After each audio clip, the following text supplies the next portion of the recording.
What else?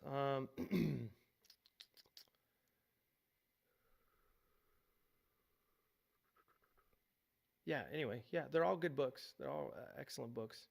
The only other one I might want to comment on is, well, a couple more. The Cosmic Serpent by Jeremy Narby is a really interesting book.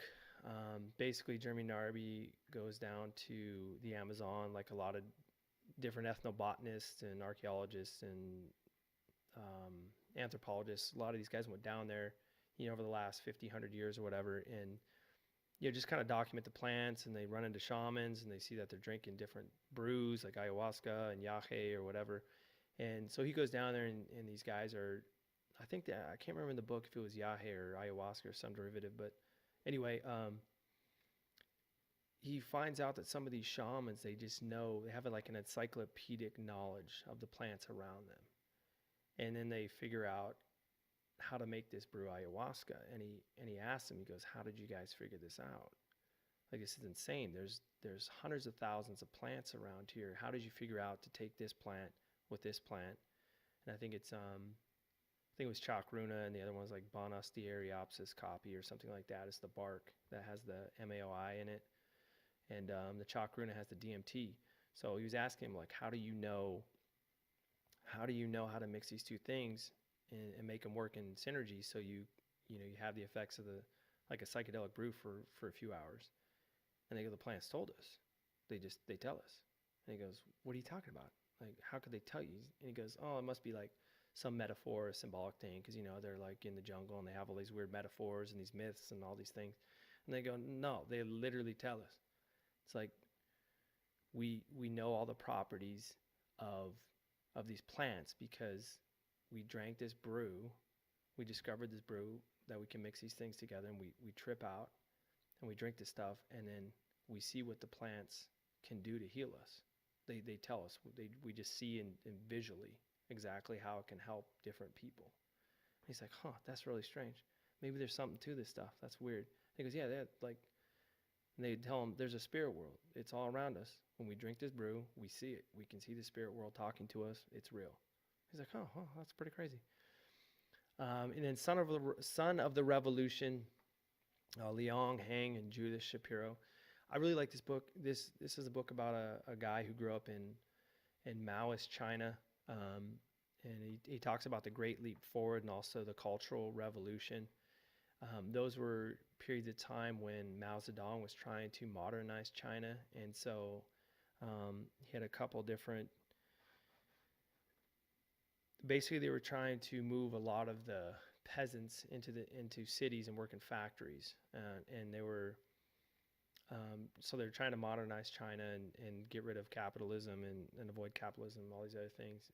I can't remember a lot of details from the book, but basically, you the whole identity politics thing with basically you had these people going around accusing everyone around them of being capitalists. And so these revolutionaries who are part of the Great Leap Forward and the Cultural Revolution, they're going around finger pointing and they're throwing people in jail. Some people were getting killed or just disappearing. A lot of the academics were just disappearing, and teachers or people are trying to speak out against communism and Mao Zedong. They'd just go missing. They'd be gone.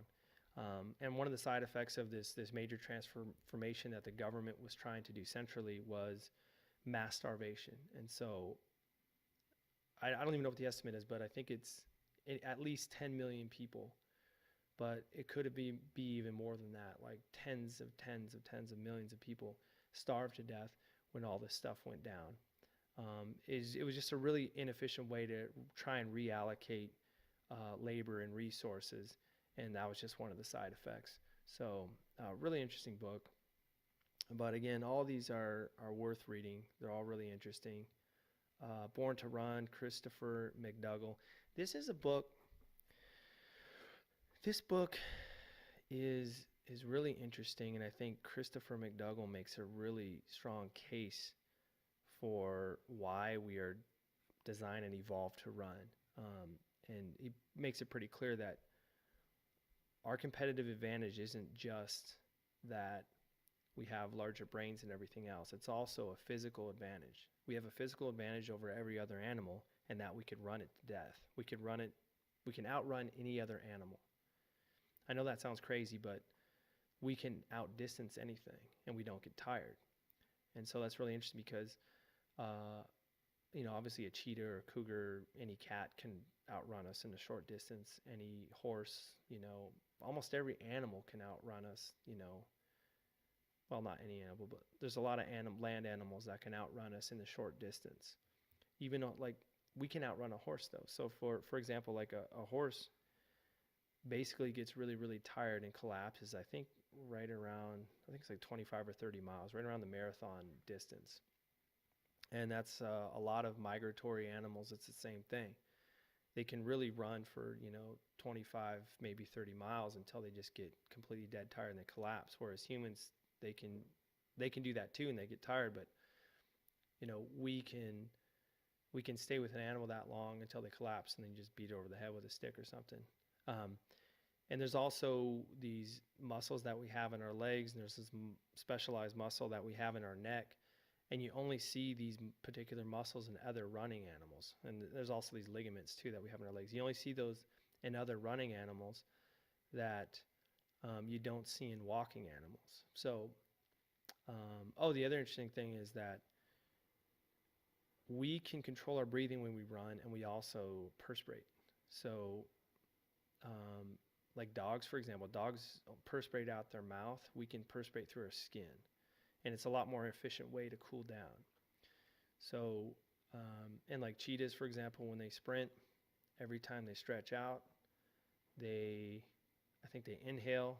It's basically their body structure forces it to inhale. And then when legs come together, they push all the air out, they exhale. So it's just one stride, one breath, half stride, the other half of the breath. Whereas humans, we can completely control our breath when we run. So we're more efficient at breathing when we run. We can perspirate and cool down faster. It's more efficient when we run. And we have all these ligaments and muscles in our necks and our legs that make us extremely efficient runners. And that's why we can outrun any animal on the planet. So that being said, one thing that was interesting is the guy, what was it, Blanco? I don't know, Blanco Caballero or something. The white horse, the big character he talks about in Born to Run a lot, who was hanging around the Tarahumara Indians down in the Copper Canyon down in Mexico. This white guy went down there. He just like learned to run with these Indians, and he just started running all the time. That's all he'd do. He'd just like eat and run. That guy actually had a major heart attack and died a few years ago. And it looked like it was because he was running too much. So it's one of those things where my question is, we may have evolved to run. And I think the evidence is pretty clear. And we did it because persistent hunting became a really good way to get a lot of dense and high calorie foods, with fat, with the organ meats, and with the regular meat from an animal.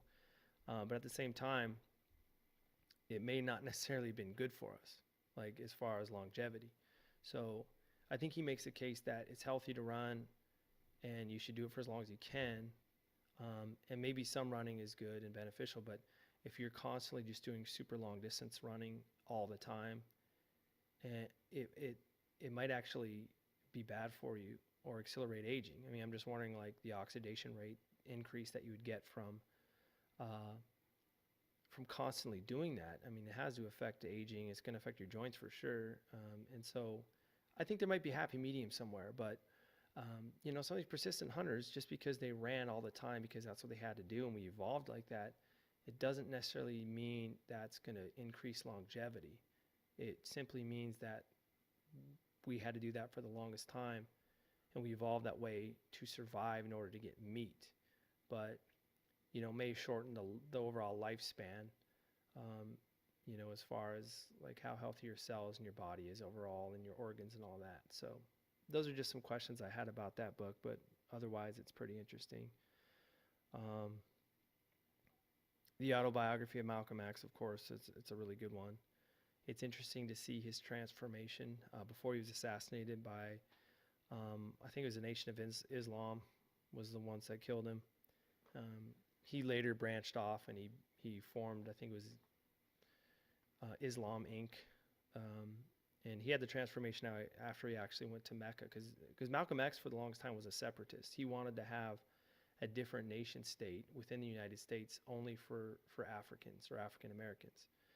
And so he was in a way an extremist.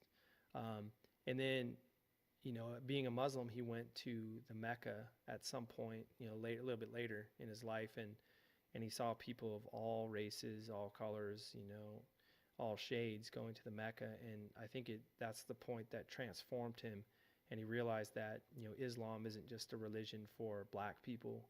It was a religion for really anyone who wanted to be a part of Islam could be a part of Islam. And so I think that was one of the things that really influenced him to try and branch away from the Nation of Islam and then start his own sect or his own movement. And then he was taken out. So very interesting book. And he was a very interesting character. And you really get the sense from the book that he was an incredible speaker, and he was very charismatic. Even if some of his views, might have been, I guess, particular to the time and place, and maybe not as applicable now. So yeah, I think I'm gonna stop there. I've been rambling for a while, but those are all highly recommended books. And please send me an email or go on the Twitter page if you have any questions. Thanks.